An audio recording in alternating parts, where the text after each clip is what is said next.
جانے دو عالم صلی اللہ علیہ وآلہ وسلم شاہکار ربوبیت ہیں۔ آپ صلی اللہ علیہ وسلم نے اپنے غلاموں پر یہ کرم بھی فرمایا کہ اپنے بال مبارک اپنے چاہنے والوں میں تقسیم فرما دیتے تاکہ محبین ان کے ذریعے برکات حاصل کر لیں اور ان کی زیارت سے اپنے من کی دنیا کو آباد رکھیں۔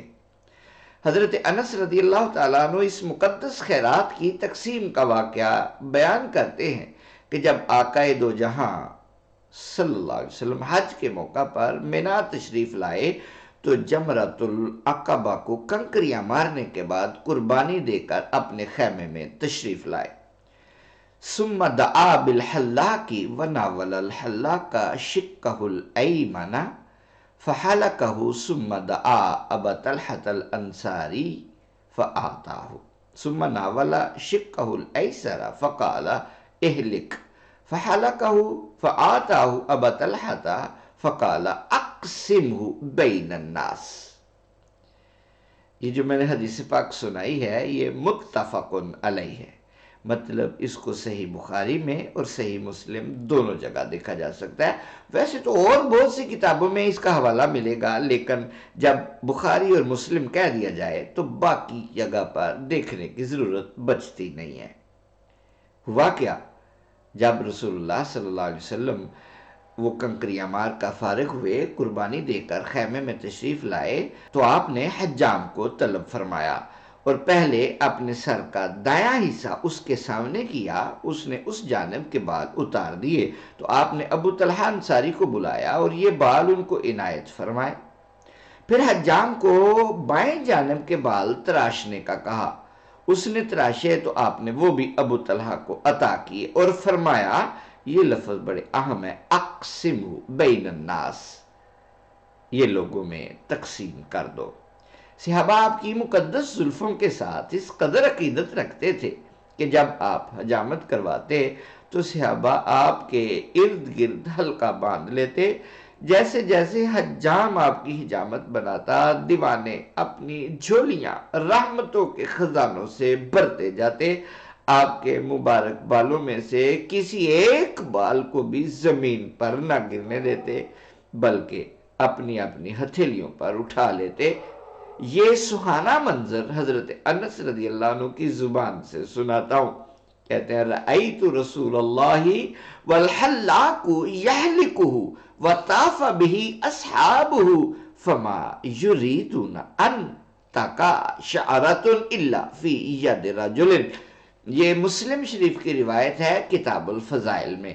میں نے اپنے آقا کو اس حال میں دیکھا کہ حجام آپ کی حجامت کر رہا تھا اور صحابہ آپ کے ارد گرد حلقہ باندھے ہوئے تھے۔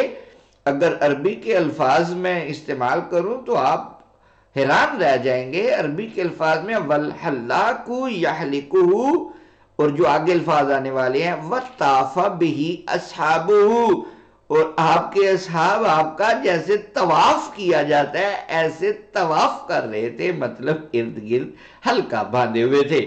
وہ آپ کا کوئی بال بھی زمین پر نہیں گرنے دیتے تھے بلکہ اپنے ہاتھوں پر اٹھا لیتے تھے۔ صحابہ کرام آپ کے مبارک بالوں کو حاصل کر کے محفوظ کر لیتے اور فخریہ طور پر یہ بیان کرتے کہ ان کے پاس آقا علیہ السلام کا منہ مبارک ہے اور اسے کونین سے بڑھ کر دولت تصور کرتے ہوئے اپنے ساتھ دفن کرنے کی وصیت کرتے۔ مشہور تابعی محمد ابن سیرین رحمۃ اللہ تعالیٰ علیہ بیان کرتے ہیں کہ میں نے حضرت عبیدہ سلمانی کو بتایا کہ ہمارے پاس رسالت مآب صلی اللہ علیہ وسلم کے مبارک بال موجود ہیں جو ہمیں آل انس سے ملے ہیں۔ اس پر حضرت عبیدہ نے فرمایا لَأَن تَكُونَ عِنْدِي شَارَةٌ مِّنْهُ أَحَبُّ إِلَيَّ مِنَ الدُّنْيَا وَمَا فِيهَا۔ یہ بخاری شریف جلد اول صفحہ 29 پر روایت ہے، میرے پاس آقا علیہ السلام کا ایک بال کا ہونا مجھے دنیا و ما فیہا سے بڑھ کر محبوب ہے۔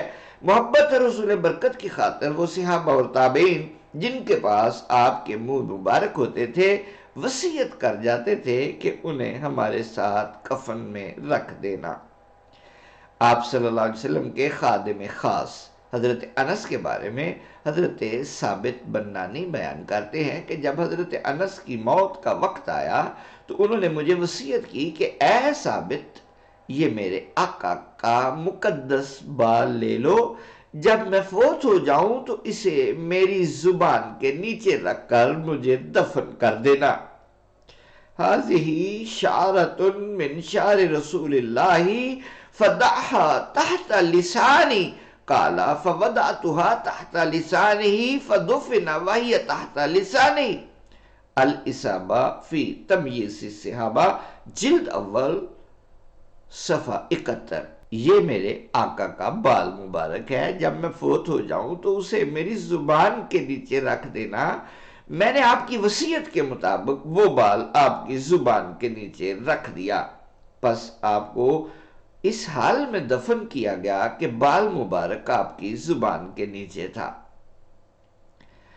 جناب معاویہ کی وفات کا وقت آیا تو انہوں نے اپنے اہل خانہ کو وصیت فرمائی کہ رسالت مآب صلی اللہ علیہ وسلم کے بال اور ناخن مبارک جو میرے پاس موجود ہیں، انہیں تدفین کے وقت میرے منہ میں رکھ دینا، پھر مجھے اور ارحم الراحمین پر تنہا چھوڑ دینا۔ یہ تاریخ الخلفاء صفحہ 135۔ حضرت عمر ابن عبدالعزیز نے بھی ایسی ہی وصیت کی تھی۔ یہ طبقات ابن سعد جلد 5 صفحہ 300۔ جن جن صحابہ کرام کے پاس آپ کے منہ مبارک ہوتے وہ ان سے برکتیں حاصل کرتے۔ لوگوں میں سے اگر کوئی بیمار ہوتا تو وہ اس صحابی سے رجوع کرتا تاکہ اس بال مبارک کے ذریعے شفا حاصل کر سکے۔ حضرت عثمان ابن عبداللہ بیان کرتے ہیں کہ ام المومنین حضرت ام سلمہ کے پاس بھی آپ کا ایک منہ مبارک تھا جو انہوں نے بڑے ہی ادب و محبت سے چاندی کی ایک ڈبیا میں رکھا ہوا تھا۔ آپ اس چاندی کی ڈبیا کو جس منہ مبارک تھا پانی میں رکھ کر حرکت دیتی، بیمار اس پانی کو پیتا تو شفا پاتا۔ یہ کہاں سے میں بیان کر سکتا ہوں؟ آپ کہیں گے کہ شاید کوئی ارد گرد کی بات ہوگی، نہیں، یہ بخاری شریف ہے، کتاب اللباس۔ لوگوں نے پتہ نہیں کیسے کیسے عقیدے بنائے ہوئے ہیں۔ حضور کی محبت میں صحابہ کا کیا مقام تھا، میں کیا بیان کروں۔ حضرت عمارہ الف سے ہے، بیان کرتی ہیں کہ مقام حدیبیہ میں حضور صلی اللہ علیہ وسلم نے حجامت بنوا کر اپنے تمام بال ایک سرسبز درخت کے اوپر پھینک دیے۔ تمام صحابہ کرام اس درخت کے نیچے جمع ہو کر اپنی اپنی قسمت کے مطابق بال حاصل کرنے لگے۔ یعنی کوئی اوپر سے جا کر ان کو پکڑتا نہیں تھا، اتارتا نہیں تھا، بلکہ نیچے جولیاں بچھا کر بیٹھ گئے تھے کہ اگر قسمت میں ہوا تو کوئی بال نیچے گرے گا اور وہ اسے حاصل کر لیں گے۔ میں نے بھی ان میں سے چند بال حاصل کر لیے۔ اب اگر کوئی شخص بیمار ہوتا ہے تو میں ان مبارک بالوں کو پانی میں ڈبو کر پانی اس مریض کو پلاتی ہوں اور رب العزت اس مریض کو صحت عطا فرما دیتا ہے۔ یہ شواہد النبوہ صفحہ 148 پر تفصیلات موجود ہیں۔ شاہ ہرقل کو، جس کو آپ ہرکولیس کہتے ہیں، ہمیشہ درد سر رہتا تھا۔ متعدد علاج کرنے کے باوجود شفا نہ ہوئی۔ خوش قسمتی سے اسے آپ کا ایک مبارک بال ملا، اسے اس نے اپنی ٹوپی میں سی کر اپنے سر پر رکھا تو فوراً درد کفور ہو گیا اور شفا حاصل ہو گئی۔ یہ ہے اشرف التفاسیر صفحہ 128 پر۔ آپ کے منہ مبارک کی برکت سے صرف بیمار ہی شفا یاب نہ ہوتے تھے، بلکہ ان کی برکت سے اللہ تعالیٰ جہاد کے بڑے بڑے مارکوں میں فتح عطا کرتا تھا۔ اس کی شہادت تاریخ اسلام کے مشہور سپہ سالار حضرت خالد ابن ولید یوں بیان کرتے ہیں کہ ایک دفعہ رسالت مآب صلی اللہ علیہ وسلم نے عمرہ ادا فرما کر حجامت بنوائی۔ اس موقع کو غنیمت جانتے ہوئے لوگوں نے آپ کے منہ مبارک حاصل کر لیے اور لوگوں کا وہاں اس قدر جمگٹا تھا کہ ان کا حصول نہایت ہی دشوار تھا۔ فَسَبَقْتُهُمْ إِلَى نَاسِيَتِهِ فَجَعَلْتُهَا فِي هَذِهِ الْقَلَنْسُوَةِ فَلَمْ أَشْهَدْ قِتَالًا وَهِيَ مَعِي إِلَّا رُزِقْتُ النَّصْرَ المستدرک جلد 3 صفحہ 299۔ میں نے بھی آپ کی پیشانی مبارک کا ایک بال حاصل کر کے اپنی ٹوپی میں محفوظ کر لیا۔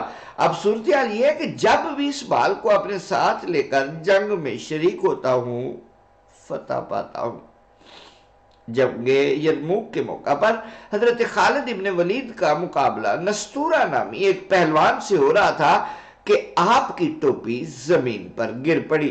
آپ اس کے مقابلے کی بجائے ٹوپی کی طرف لپکے اور رفقا کو بھی پکار کر کہا خدا تم پر رحم کرے میری ٹوپی مجھے دو۔ اتنے میں بنی مخزوم کی قوم میں سے ایک آدمی نے آپ کو ٹوپی پکڑا دی۔ آپ نے پہن کر مقابلہ کیا یہاں تک کہ آپ نے نستورہ کو قتل کر دیا۔ جب جنگ ختم ہوئی تو اہل لشکر نے آپ سے سوال کیا کہ اتنے کڑے وقت میں آپ ٹوپی کی طرف متوجہ کیوں ہوئے؟ اگر وہ اس وقت سر پر نہ بھی ہوتی تو اس سے کیا فرق پڑتا تھا؟ اس پر حضرت خالد ابن ولید نے فرمایا لم افلا بسبب القلنسوتی بل لما تضمنته من شعر رسول اللہ صلی اللہ علیہ وسلم لئلا اسلب برکتها وتقع فی اید المشرکین۔ یہ الشفاء جلد 2 صفحہ 619 پر روایت ہے، میں نے یہ فکر اپنی ٹوپی کی وجہ سے نہیں کی بلکہ اس میں رسالت مآب صلی اللہ علیہ وسلم کا بال مبارک تھا۔ مجھے خطرہ محسوس ہوا کہ کہیں اس کی برکت سے محروم نہ ہو جاؤں اور یہ کافروں کے ہاتھ نہ لگ جائے۔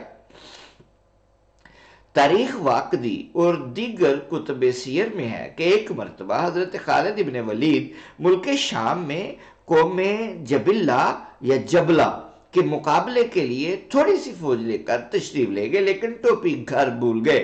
وقت مقابلہ رومیوں کا ایک بڑا افسر مارا گیا تو جبلہ نے تمام لشکر کو یک بارگی حملے کا حکم دے دیا۔ اس وقت مجاہدین صحابہ کی حالت اتنی پریشان کن تھی کہ رافع بن عمر تائی نے حضرت خالد سے عرض کیا آج یوں معلوم ہوتا ہے کہ ہم سب کی موت آ گئی ہے۔ حضرت خالد نے فرمایا واقعی یوں ہی محسوس ہو رہا ہے، افسوس آج وہ ٹوپی بھول آیا ہوں جس میں حضور پر نور صلی اللہ علیہ وسلم کے منہ مبارک تھے۔ ادھر یہ حالت تھی ادھر حالات سے باخبر آقا علیہ السلام نے اسلامی فوج کے امیر حضرت ابو عبیدہ کو خواب میں فرمایا تم سو رہے ہو اٹھو اور فی الفور خالد بن ولید کی مدد کے لیے روانہ ہو جاؤ۔